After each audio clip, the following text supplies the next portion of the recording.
आप बैठिए, मैं पानी लेकर।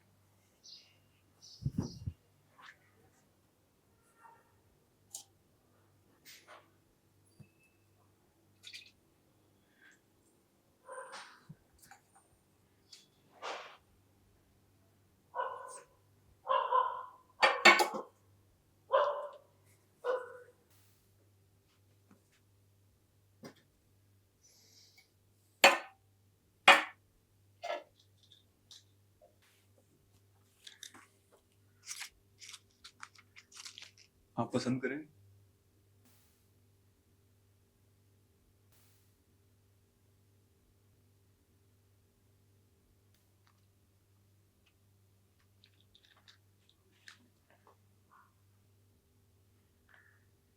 मेरा फोन पाकर तुम्हें ताज्जुब तो हुआ होगा। शायद। मुझे पहले देखा है कभी? सिर्फ 2-3 तस्वीरों में। पिछले कुछ दिनों से मैं सोच रहा था कि कि बात करूं कैसे।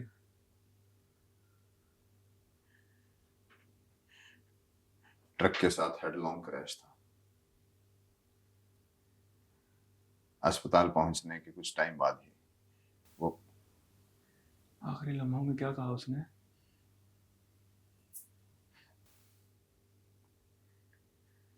उसे होश कहाँ था। मुझे खुद शाम को 7 बजे पता चला घर आकर। उन लम्हों में तुम उसके पास नहीं थे।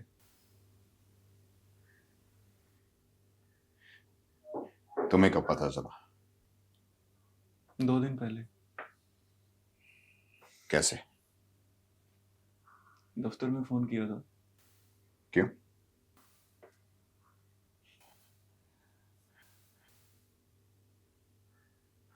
ओह, गलत सवाल।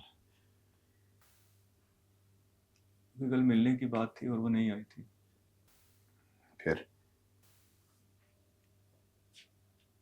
फिर एक्सीडेंट की लाइन की एक खबर मिली। फिर कैसा लगा?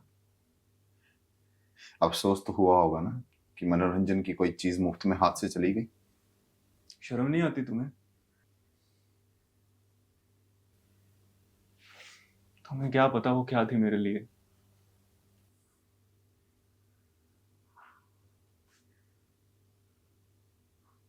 तो तुम मिलना चाहते थे मुझसे?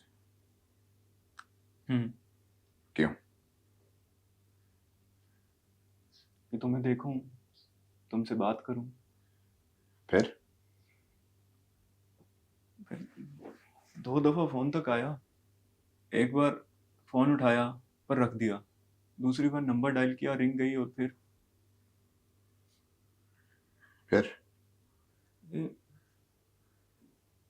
पता नहीं कि तुम कैसे लोगे। डर? डर पूरी तरह नहीं।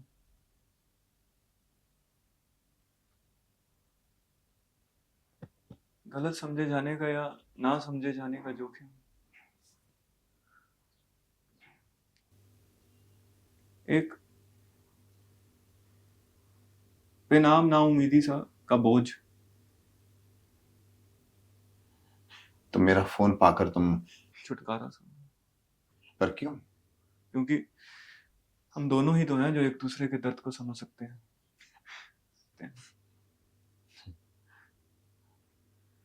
हाँ, हाँ, तुम मुझे देने के बाद ना। तो तुम इस तरह से सोचते हो। क्या गलत है इसमें? बात एक पर ढाल देने से सुलझी हुई लगती जरूर है, पर उस हालत में वो सच्चाई पूरी नहीं होती। यानी? जो कुछ मैंने के लिए वो मेरी खुशी के लिए। और तुम्हारी ये खुशी मेरे लिए क्या बन गई? इसकी परवाह मैं क्यों करूं?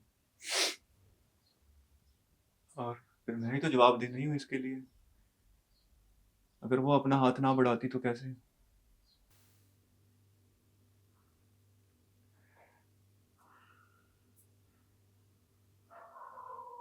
तो तुम मुझसे मिलना चाहते थे,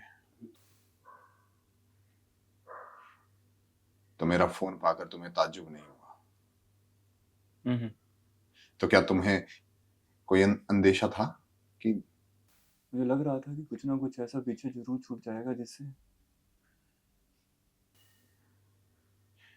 उसके पर्स में एक मखमली डिब्बी निकली,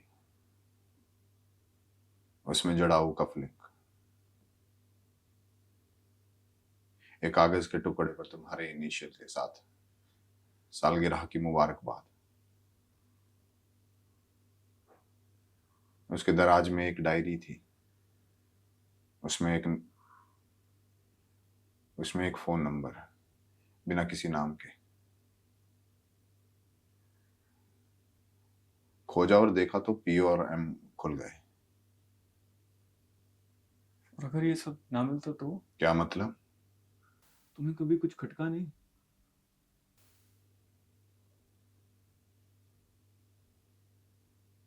कभी कभार उलझन जरूर होती थी। जैसे जैसे उसका बेवजह गुमसुम हो जाना, बिन बात के मुस्कुरा उठना, कई शामों की नामौजूदगी और बहुत सर्द हो गई थी। कब से? कब से था ये सिलसिला, पहले मैंने कुछ लेकिन जानने में आया करीब 1 साल से कम। पहली मुलाकात। मेरे ऑफिस का डेकोरेशन होना था, तो इंटीरियर डिजाइन के लिए टीम से बात हुई थी, तो वो उन्हें दिखलाने के लिए आई थी। तभी फिर ये मुलाकात होती रही। 1 हफ्ते बाद आखिरी पेमेंट हुई और उसके बाद मुलाकात कहाँ हुई थी? चर्च गेट पर। तो तो फिर हम कॉफी पर गए, बम्बोली कोना कॉफी, चीज सैंडविच के साथ। उसके लिए कहा किसने था? जाहिर है कि मैंने। और उसने क्या कहा? उसने मना नहीं किया? उसने ऐसा नहीं कहा कि उसे कोई जरूरी काम है या उसे देरी हो रही है? नहीं। फिर फिर मैंने फोन किया कि मेरे पास रोज की फिल्म का एक एक्स्ट्रा टिकट है। मेरे दोस्त ने आना था वो, पर किसी मुश्किलात की वजह से आ नहीं पाया। अगर आपके पास समय है तो आप।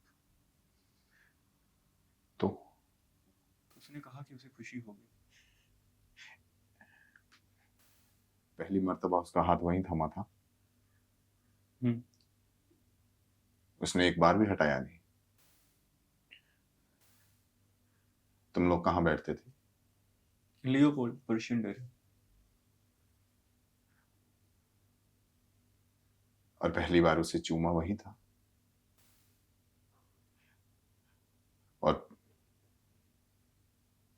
और पहली बार कहाँ? मत पूछो। क्यों? दर्द होगा क्योंकि चुभन होगी। वो तो तब से हो रही है जब से पता चला। मेरे घर में, मेरे कमरे में, मेरे बिस्तर पर। वहां कभी नहीं। क्यों? वो नहीं चाहते थे। कौन? दोनों। पर क्यों? हाँ? बड़ा तीखा हो जाता था गुनाह का एहसास। अच्छा। ऐसे लगता था कि जैसे तुम्हारी मौजूदगी में ही। कौन करता था महसूस? तुम? दोनों। पहले कहा किसने था? याद नहीं। कोशिश करो। शायद उसी ने। पर क्यों? तुम भी करती थी। इस सब के बावजूद? इसी वजह से। झूठ है। क्यों बोलूंगा मैं? क्योंकि तुम जानते हो। काश तुमने देखी होती उसके मन की वो कचोट। तकिए में मुंह छुपाए, उस कमजोरी का सुख और उस सुख की शर्मिंदगी।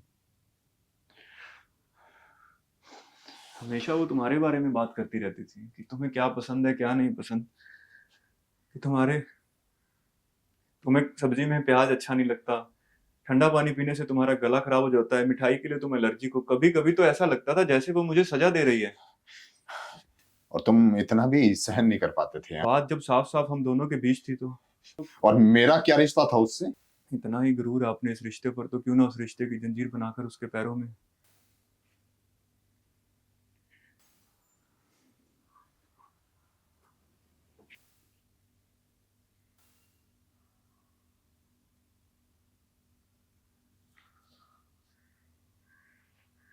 हम कैफे नहीं जाते थे जहाँ की पेस्ट्री तुम्हें पसंद थी, लॉन्ग ड्राइव के लिए पूना रोड नहीं जाते थे, डूबता सूरज देखने के लिए जुहू नहीं, रवेंदू नहीं, क्योंकि वहां तुमने प्रपोज किया था। कौन नहीं जाना चाहता था? दोनों। क्यों? क्योंकि उससे लगता था उसका पुराना तजुर्बा धुंधला हो जाएगा। और तुम?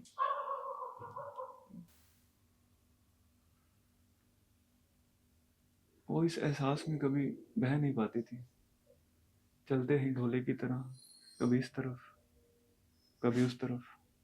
हमेशा हमेशा रहते थे तुम कहीं ना कहीं, उसके उसकी साड़ी के पल्लू, उसकी उंगलियों की छुअन, कहीं तुम्हारे दबे पांव चलने की आहट, कहीं पर्दे के पीछे तुम्हारी आंखों की वो चिंगारी।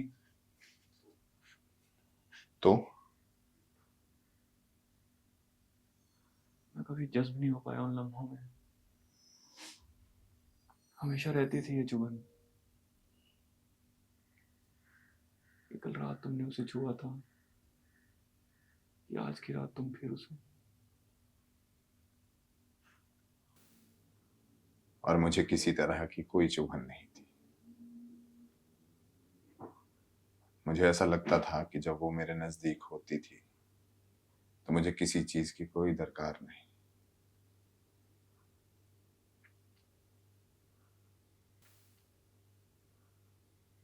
वो इत्मीनान, बस वही तो है सारा सुख, सारा सुकून। लेकिन नहीं, गुमराह थे वे लम्हे, वो सारा एहसास झूठा था। और मैं हमेशा यही इल्जाम लगाता रहा उस पर कि वो मेरे पास सिर्फ अपनी शादी की उकताहट दूर करने आती पर है। मैंने कहा तो है कि वो बहुत सर्द। एक साल, इस एक साल पर इतना जोर क्यों दे रहे हो? तभी तो मिलना हुआ था उससे। और जब बार बार ये कुछ दिन से शक डंक मारता था कि उसका बड़ा हुआ हाथ यूं पीछे की तरफ आता था, जैसे उसने बालों को नहीं, सांप की छोड़ी हुई केंचुई छुई हो। और उस खराश का एहसास जो मन में घुल गया था, और तीखी तीखी बातें सुनने के बाद जब वो सोफे पर बैठकर सिर नीचा कर पलकों को उठाकर आंखों से देखती, रुमाल से खेलती हुई, तो तुमने पहचान ली थी उसकी वो खासियत। दरअसल सबसे पहली चीज जिसने मुझे खींचा था वो उसकी वो नजरें थी। एक दोस्त के यहाँ एक गार्डन पार्टी में जब हम मिले थे, जब मैंने पहली बार उसे देखा था तो मुझे। और उसकी हंसी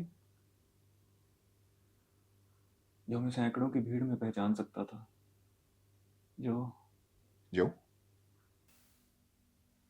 शहरी के 2 पैग पीने के बाद कितनी हल्की हो जाती थी, एक कबूतर की तरह, कभी इस डाल पर, कभी उस झुरमुट में, कभी एक लंबी उड़ान भर के झील के उस पार। और और उसके दाएं गाल पर होठों के पास वो दहकते अंगारे से थे। तुमने उसे उस तरीके से तो नहीं दिया, मतलब सस्ते ढंग से। दिया होता तो शादी की बात होती कभी।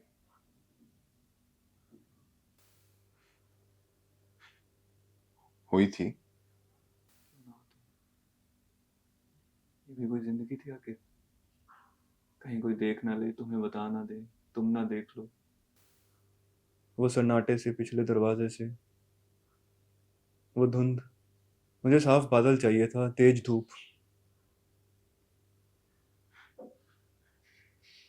और उसने क्या कहा था? मैंने कहा उसे वक्त चाहिए। 3 बार भी, और कोई फैसला नहीं कर पाई। क्यों? क्योंकि तुम्हें लेकर वो अभी भी अपने अंदर कमजोरी पाती थी। तुम्हें चोट पहुंचाने की ताब अभी तक नहीं जुटा पाई थी। कहीं ना कहीं तुम रहते थे उसके लम्हों में। पर मुझे नहीं चाहिए किसी की दया। मैं अब तक नहीं समझ पाया हूं कि कैसे नामालूम ढंग से हम दोनों के बीच में ये रिश्ता बुझ गया।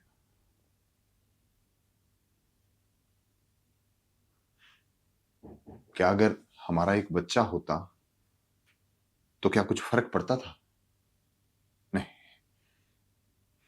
क्योंकि फर्क पड़ना होता तो वो ये दलील ही क्यों देती कि बंधना नहीं चाहती।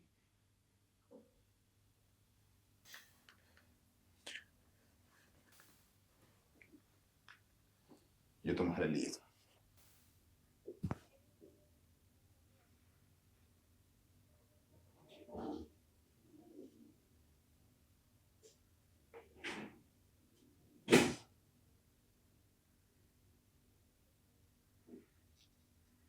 छुट्टी लिया अभी? कब तक की? 3 दिन की बची है, पर और बढ़ा लूंगा। क्या ये ठीक नहीं कि काम में डूब कर? मैंने भी ली थी 2 दिन की।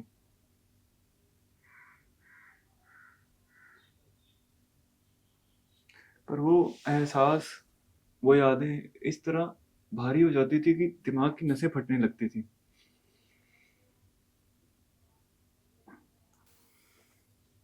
फिर देर रात तक रेस्टोरेंट, फिर मिस्टर। नींद कैसी आती है?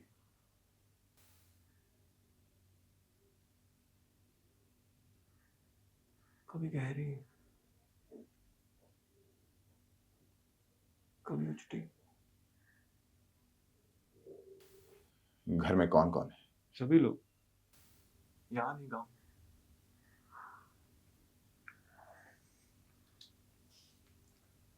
क्या कभी वो आई है यहां पर? इसीलिए तुम काट सकते हो अपने आप को, परंतु मेरे घर की एक एक चीज से उसकी याद जुड़ी है। मैं खिड़की देखूं, मैं पर्दा देखूं तो वो 4 दीवारियां मुझे खाने को दौड़ती हैं। अब किसी ना किसी बहाने पर किसी ये दूसरी जगह जाने से शायद। जा रहा हूं आज शाम को। कहाँ? 2-3 नाम बताए थे, पर जहां की बर्थ मिल जाएगी वहीं निकल जाऊंगा। कब तक? 2-3 हफ्ते।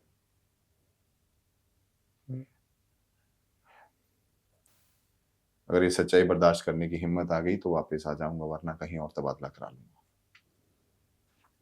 और मैं तुमने क्या सोचा है? शादी करूंगा जल्दी ही।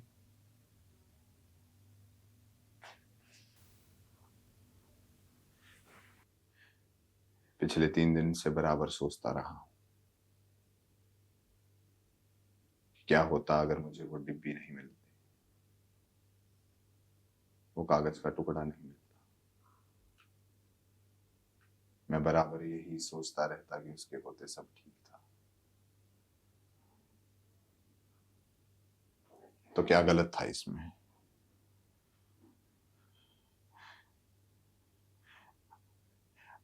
अब क्यों उन पलों को सोचकर शर्मिंदगी होती है, जबकि उन पलों में तुम थे ही नहीं? क्यों इत्मीनान के एहसास धुंधले हो रहे हैं?